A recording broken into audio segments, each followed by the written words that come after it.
I am Ibrahim Traoré.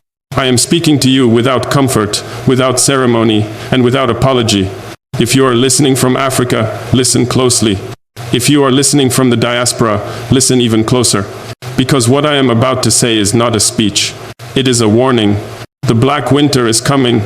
Not a season you can escape. Not a metaphor you can ignore. A cold that seeps into institutions. A cold that freezes courage. A cold that turns brothers against brothers while others watch from a distance and count profits. I did not invent this cold. We felt it long before we named it. Every day, as Traoré watched the region, the temperature dropped, not in the air but in trust, not in the sky but in truth. And when the cold approaches, you do not debate fashion. You prepare to survive. That is why we built a fire of unity. A fire meant to warm African hearts, African minds, African blood, so we would remember who we are when the wind arrives.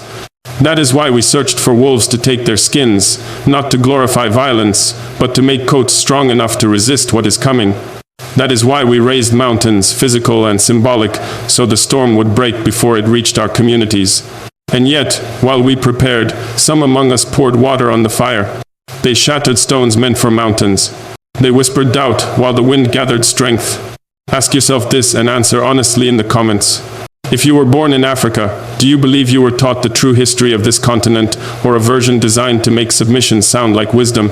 Because here is the truth they hide. The cold does not arrive alone. War is being relocated. Pressure is being redirected. Chaos is being packaged and shipped south. And when the blood flows, others will arrive not to stop it, but to harvest what remains. This is not paranoia. This is pattern recognition. The black winter means two choices, and only two. Permanent unity against domination or a slow return to chains, renamed as stability. There is no third option disguised as patience. Some pray for terror to kill Africans, some hide behind polished studios to spread venom and division. Some call themselves intellectuals, while they excuse domination and mock sovereignty. Their mouths say brotherhood, but their actions water the cold. Let me ask you plainly. What hurts you more when you think of Africa being exploited, being mocked, or being divided against itself? God did not carry this continent through slavery, plunder, and betrayal so it could freeze to death in the 21st century. Faith is not sedation. Faith is posture. Faith is standing upright when the wind demands you kneel. Press like if you refuse to be frozen by lies. Subscribe if you want voices that do not ask permission to speak. In the next chapter, Traoré will expose who benefits when Africans fight, Africans, and why silence, right now, is collaboration. Write it if you mean it. I stand with Africa. And tell us, what country are you watching from? The winter is coming, and those who prepared will not beg for warmth. Do not look at the black winter and ask only when. Ask who benefits when it arrives. Because winters do not move alone. They are escorted. They come with contracts prepared, narratives written, and cameras positioned to blame the victims for the frostbite. Let us speak plainly now. When Africans turn on Africans, someone else always counts the gain. When communities fracture, balance sheets expand. When fear replaces trust, extraction becomes efficient. This is not theory. This is the record. Every time instability spreads across this continent, it is explained as complex. E.X.E.C.U.T.I.ON said, "You said to Peter some forbode, for this is of fresh ascensions." Every time borders burn, the story is framed as ancient hatred. Where E.X.E.C.U.T.I.ON doesn't unto. Every time Africans bleed, the conclusion is the same. They were not ready. Ready for what? Ready to obey, ready to surrender, ready to accept rules written elsewhere? Ask yourself and write your answer below. Who harms Africa more? The forces outside pushing the wind, or the leaders inside opening the doors? Because the black winter feeds on two engines at once. Pressure from the outside. Permission from the inside. From the outside come the prescriptions. Loans with conditions. Security with strings. Aid that arrives after the damage is done and leaves before dignity is restored. They do not need to occupy. They need access. From the inside come the collaborators. Men who confuse proximity to power with legitimacy. Voices that sell obedience as realism and resistance as immaturity. They mock unity, ridicule sovereignty, and call submission pragmatism. To find it, and then they ask why Africa never stands. Here is the cold truth they avoid. No continent develops by apologizing for wanting control of its future. No people rise by accepting rules designed to keep them dependent. And no nation survives a storm by arguing whether the storm exists. This is why history matters. Because those who forget it are easily convinced that the present is normal. If you grew up hearing that Africa is poor, ask the harder question. Poor in what resources or ownership? Poor in talent or power to decide how that talent is used? If you live in the West and carry African blood, answer this honestly. Where do you belong when Africa is mocked and when Africa resists? Were you taught that Africa must always be saved or that it can save itself? God does not bless dependency forever. He tests nations the way. He tests people by pressure. And pressure reveals character. The Black Winter will expose who prepared, who pretended, and who prayed only when it was safe. It will reveal who stood firm and who asked for permission to survive. Pause here and act. If you reject the lie that Africa must choose stability at any price, press like. If you believe Africa must write its own rules, even when the cost is high, subscribe now, so this message travels faster than the wind. Because in the next chapter, we confront the most dangerous weapon of all. Not guns, not sanctions, but the lie taught quietly in classrooms, headlines, and history books. The lie that Africans are not capable of governing themselves. Answer this before we continue. What first made you doubt what Western textbooks taught you about Africa? Before a nation is conquered on the ground, it is conquered in the mind. Before borders fall, belief collapses. And before the Black Winter touches the land, it is planted quietly in the classroom. This is the coldest weapon of all. Not tanks, not drones, not soldiers. A story. A story repeated until it feels like common sense. A story taught so early that questioning it feels dangerous. A story that tells Africans who they are before they discover who they could be. You were told Africa is poor. You were told Africa is unstable. You were told Africa needs guidance, supervision, rescue. But ask yourself this answer honestly in the comments: if Africa is poor, why has it been so profitable for everyone else? If Africa is incapable, why has it supplied the world with labor, minerals, energy, culture, and ideas for centuries? The lie is not that Africa struggles. The lie is why. Because struggle caused by theft is not failure.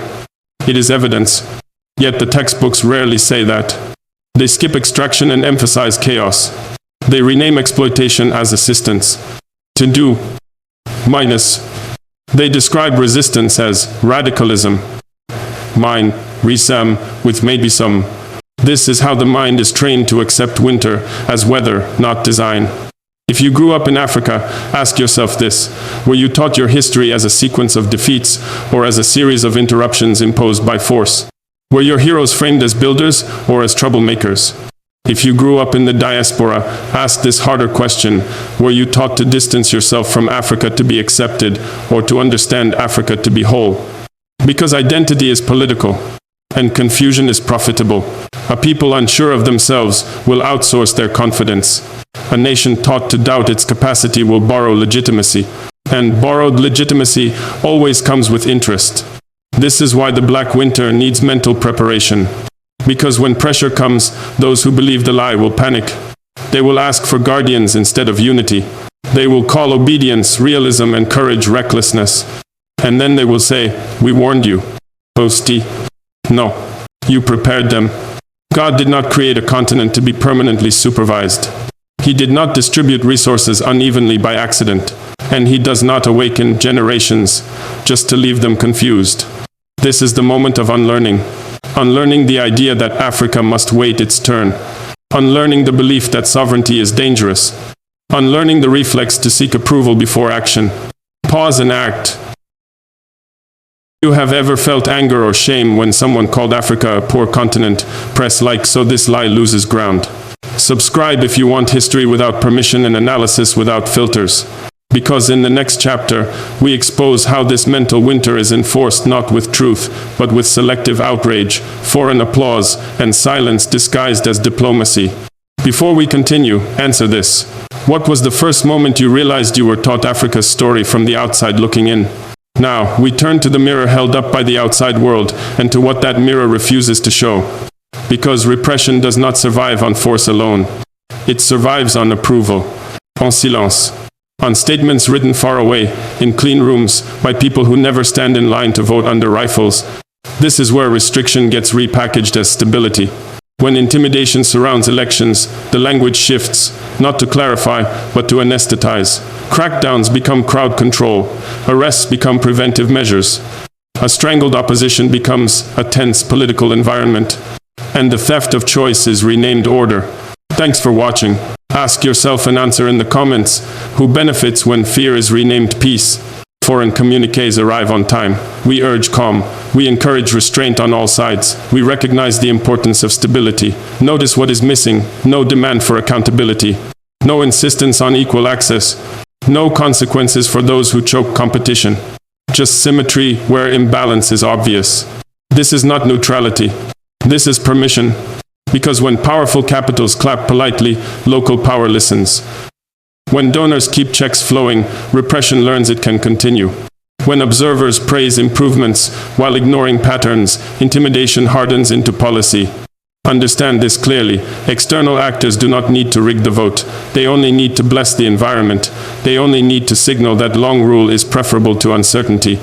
That obedience is safer than dignity. That Africa should be managed, not trusted. And then they ask you to be grateful.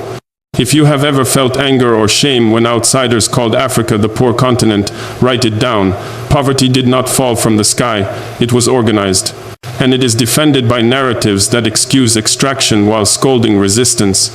Here is the hard truth. The world often prefers predictable suffering to unpredictable freedom. It prefers leaders who guarantee access, not citizens who demand sovereignty. It prefers quiet order over loud justice. That is why applause so often arrives as democracy thins. And this is where faith enters not as decoration, but as confrontation. Many Africans believe God is not neutral about justice, that he hears nations, not only individuals. That he did not preserve a people through centuries of enslavement, conquest, and betrayal just to leave them voiceless at the end. So ask yourself, and write your answer, do you believe Africa was created to live permanently on its knees? If you are in the diaspora, this question follows you. Distance does not erase responsibility. Comfort does not cancel calling. Were you taught that Africa always needs saving, or that Africa needs space to choose? Press like if you reject salvation that comes with chains. Subscribe if you want analysis that names patterns, not excuses. And let this be heard by every foreign government watching. Stability built on fear is temporary. Silence purchased with aid is fragile. Approval granted to suppression will be remembered when reckoning arrives. Type, I stand with Africa, if this says what you feel, but we're trained not to say. Tell us where you're watching from, country and city. Let the map appear.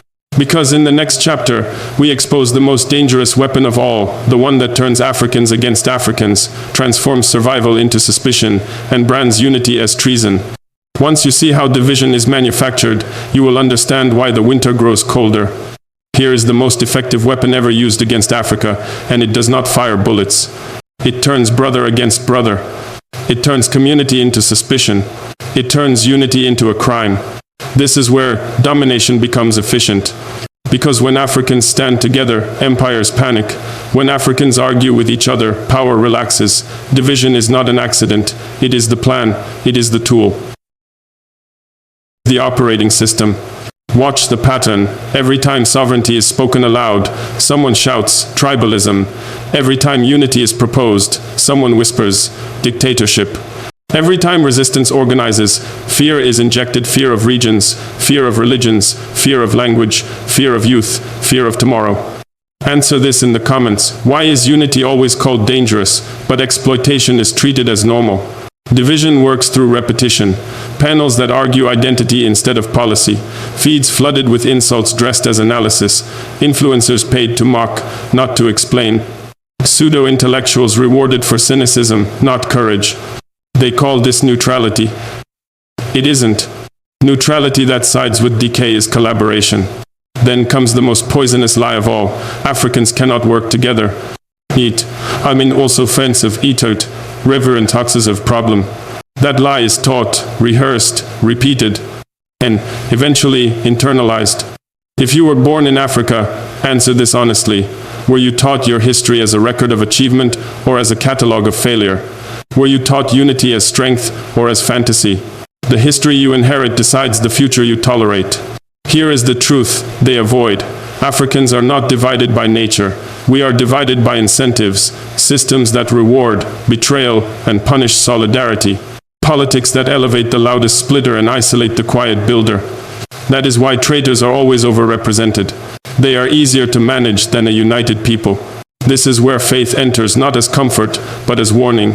Many Africans believe division invites destruction. A house divided does not need an enemy. When a people curse each other, outsiders don't need to lift a finger. God does not bless confusion. He exposes it. So answer this, write it down. What hurts you most when you think of Africa? Being exploited, being mocked, or watching Africans tear each other apart while others collect the reward? If you live in the West, this chapter still belongs to you. You were taught to split yourself, to dilute roots, to apologize for pride, to explain Africa through someone else's permission. Be honest, where do you belong? Press like if you are tired of being told unity is naive, but division is realistic. C. Works Opinion. Subscribe if you want analysis that breaks the spell instead of feeding it. Listen to the warning, when Africans fight Africans, the winter deepens. When suspicion replaces solidarity, protection collapses. When unity is delayed, the cold moves faster. But this chapter does not end in despair. Division only works until people recognize the pattern. Right, I stand with Africa. If you refuse to be used as a weapon against your own people, tell us which country you're watching from. Let the continent speak in one voice. Because, in the next chapter, we expose the final illusion, the claim that Africa has no alternative. And once that lie breaks, the balance of power begins to shift. There is a moment every system fears. Not when people are angry. Not when people complain. But when people understand. Because anger can be managed. Complaints can be ignored. Understanding cannot. This is the moment when pressure increases, sanctions tighten, narratives harden, labels appear overnight. Suddenly, anyone who questions the old order is no longer critical. They are called radical, irresponsible, a threat to stability, a danger to peace. This is not coincidence. It is pattern. History teaches this lesson clearly. Resistance is tolerated only until it becomes coherent. The moment Africans begin connecting memory to policy, faith to discipline, dignity to strategy, control responds. Ask yourself this: why does pressure always rise after people wake up? Never before. Because awakening exposes leverage. The moment citizens realize they were not born to beg, intimidation replaces persuasion. The moment communities stop apologizing for wanting sovereignty, fear replaces dialogue. The moment alternatives look possible, punishment becomes visible. This is where the rhetoric of chaos appears. They warn you that choosing differently will bring collapse, that unity will lead to isolation, that self-determination will invite disaster. They point to instability they helped create and say, see what happens when you resist. I was a softy to scream. But look closer. Chaos is not a consequence of awakening. It is the tool used to stop it. This is why faith matters here, not as comfort, but as courage. Many Africans believe God does not awaken a people only to abandon them halfway. That conscience is not a mistake. That clarity is not an accident. That when truth becomes heavy, it is because it is meant to be carried forward, not put down. If you have ever felt the tension rise, the moment you spoke plainly about Africa at work, online, even at home, you know this stage. If you have ever been told to tone it down, be realistic, or not go too far, you are already inside this chapter. Press like if you recognize this pressure. Visibility weakens isolation. Here is the discipline required now. Awakening without organization becomes noise. Awareness without patience becomes burnout. Courage without restraint becomes a trap. This is not a call for chaos. It is a call for clarity, for refusing to be provoked into self-destruction, for choosing communication over reaction, for building strength that does not depend on rage. Write this in the comments and be honest. What scares you more, the cost of change or the cost of staying silent? Because this is the test. When pressure rises, some retreat, some compromise, some attack their own to regain comfort. And some stand calm, steady, unbroken, forcing the system to reveal itself further. This is where movements are decided. Subscribe if you want analysis that does not flinch when pressure arrives. Share this video so others recognize the moment they're living through. In the final chapter, we confront the choice. No one can avoid the line between awakening and action, and what responsibility looks like when history is watching. If this chapter described your reality, right, I stand with Africa. The moment awakening becomes dangerous is the moment it becomes real. The moment citizens realize they were not born to beg, intimidation replaces persuasion. The moment communities stop apologizing for wanting sovereignty, fear replaces dialogue. The moment alternatives look possible, punishment becomes visible. This is where the rhetoric of chaos appears. They warn you that choosing differently will bring collapse, that unity will lead to isolation, that self-determination will invite disaster. They point to instability they helped create and say, see what happens when you resist. But look closer. Chaos is not a consequence of awakening. It is the tool used to stop it. This is why faith matters here, not as comfort, but as courage. Many Africans believe God does not awaken a people only to abandon them halfway. That conscience is not a mistake. That clarity is not an accident. That, when truth becomes heavy, it is because it is meant to be carried forward, not put down. If you have ever felt the tension rise the moment you spoke plainly about Africa at work, online, even at home, you know this stage. If you have ever been told to tone it down, be realistic, or not go too far, you are already inside this chapter. Press like if you recognize this pressure. Visibility weakens isolation. Here is the discipline required now. Awakening without organization becomes noise. Awareness without patience becomes burnout. Courage without restraint becomes a trap. This is not a call for chaos. It is a call for clarity, for refusing to be provoked into self-destruction, for choosing communication over reaction, for building strength that does not depend on rage. Write this in the comments and be honest. What scares you more, the cost of change or the cost of staying silent? Because this is the test. When pressure rises, some retreat, some compromise, some attack their own to regain comfort, and some stand calm, steady, unbroken, forcing the system to reveal itself further. This is where movements are decided. Subscribe if you want analysis that does not flinch when pressure arrives. Share this video so others recognize the moment they're living through. In the final chapter, we confront the choice. No one can avoid the line between awakening and action, and what responsibility looks like when history is watching. If this chapter described your reality, right, I stand with Africa. The moment awakening becomes dangerous is the moment it becomes real. E.X.E.C.U.T.I.ON 7, when awakening becomes dangerous. There is a moment every system fears. Not when people are angry. Not when people complain. But when people understand, anger can be managed. Complaints can be ignored. Understanding cannot. This is the moment pressure rises, sanctions tighten, narratives harden, labels appear overnight. Suddenly, anyone who questions the old order is no longer critical. They are branded radical, irresponsible, a threat to stability, a danger to peace. This is not coincidence. It is pattern. History is clear on this point. Resistance is tolerated only until it becomes coherent. The instant Africans connect memory to policy, faith to discipline, dignity to strategy, control reacts. Not with debate, but with pressure. Answer this plainly in the comments. Why does pressure always rise after people wake up? Never before. Because awakening exposes leverage. The moment citizens realize they were not born to beg, intimidation replaces persuasion. The moment communities stop apologizing for wanting sovereignty, fear replaces dialogue. The moment alternatives look possible, punishment becomes visible. That is when the language of chaos floods the room. They warn you that choosing differently will bring collapse. That unity will lead to isolation. That self-determination will invite disaster. They point to instability they helped create and say, see what happens when you resist. E.X.E.C.U.T.I.ON. Look closer. Chaos is not the consequence of awakening. Chaos is the tool used to stop it. This is where faith sharpens not to soothe, but to steady. Many Africans believe God does not awaken a people only to abandon them halfway. Conscience is not a mistake. Clarity is not an accident. When truth feels heavy, it is meant to be carried forward, not set down. If you have ever felt the temperature change the moment you spoke plainly about Africa at work, online, even at home, you know this stage. If you were told to tone it down, be realistic, or not go too far, you are already inside this chapter. Press like if you recognize this pressure. Visibility weakens isolation.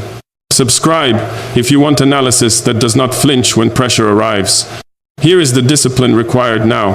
Awakening without organization becomes noise. Awareness without patience becomes burnout. Courage without restraint becomes a trap. This is not a call for chaos. It is a call for clarity, for refusing provocation, for choosing communication over reaction, for building strength that does not depend on rage. Write this honestly in the comments. What scares you more, the cost of change or the cost of staying silent? Because this is the test. When pressure rises, some retreat, some compromise, some attack their own to regain comfort, and some stand calm, steady, unbroken, forcing the system to reveal itself further. This is where movements are decided. Share this video so others recognize the moment they're living through. Right, I stand with Africa, if this chapter named your reality. In the final chapter, we confront the choice. No one can avoid the line between awakening and action, and what responsibility looks like when history is watching. Now, we arrive at the point where pretending ends. There is a line every generation must face, not drawn on a map, not written into law, a moral line, a historical line. A line between continuing as you are and becoming something else. Africa is standing on that line now.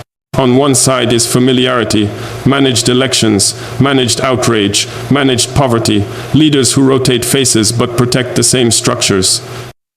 Stability that feels calm only because pain has been normalized. A future postponed again politely, indefinitely. On the other side is risk, responsibility, consequence, self-rule that does not ask for permission or applause. A future that costs something up front instead of stealing everything slowly. There is no neutral ground left. Neutrality is how extraction survives. Neutrality is how theft wears a suit and calls itself partnership. Neutrality is how history repeats while pretending nothing is happening. So, answer this honestly, not safely. Does Africa need stability at any price, or self-determination, even if the price is high? Write it in the comments. Your answer matters more than you think. For too long, Africans were told to wait for the right conditions, wait for investors, wait for donors, wait for approval, wait for peace before dignity, wait for development before sovereignty. And every time we waited, something else was taken. Land, resources, or time, confidence, voice. Africa is not poor. Africa is taken. And here is the part they never explained to you clearly. Nothing that was taken is ever returned voluntarily. Not power, not wealth, not narrative control. These things move only when pressure is applied, when consent is withdrawn, when obedience ends. This is not a call to chaos. It is a call to clarity. Clarity that says elections must belong to civilians, not rifles. Clarity that says borders matter because dignity matters. Clarity that says leadership is service, not inheritance. Clarity that says Africa will no longer be spoken about without Africans speaking for themselves. If you were born in Africa, ask yourself this and answer honestly. Do you believe you were taught the true history of your continent, or a version designed to keep others comfortable? If you live in the diaspora, answer this as well. Do you feel fully accepted where you are, or permanently explained away? Were you taught that Africa always needs saving, but never shown who profits from the rescue? These questions are not academic, they are personal. They shape how you vote, how you speak, how you raise your children, and how much disrespect you tolerate before calling it what it is. And yes, faith belongs here too. Because many Africans believe God does not preserve a people through centuries of slavery, colonization, and division, just so they can live quietly at the bottom of someone else's system. Faith is not anesthesia. Faith is a spine. God does not awaken a generation to watch it choose comfort over calling. So, let this be said plainly. Africa will not be free because the world allows it. Africa will be free when Africans decide that silence is more dangerous than resistance, when memory defeats manipulation, when unity defeats division, when people stop asking what is permitted and start asking what is right. If this chapter says what you already feel but were taught not to say, write "I stand with Africa" in the comments. Let others find you. Tell us clearly which country you are watching from. Let this community see its own size. And answer this final question. Which country should the next video confront directly, without fear and without filters? Like this video, so the algorithm cannot bury it. Subscribe if you want content that restores memory instead of erasing it. This is not a monologue. It is a reckoning. Africa is choosing. And history is already taking notes.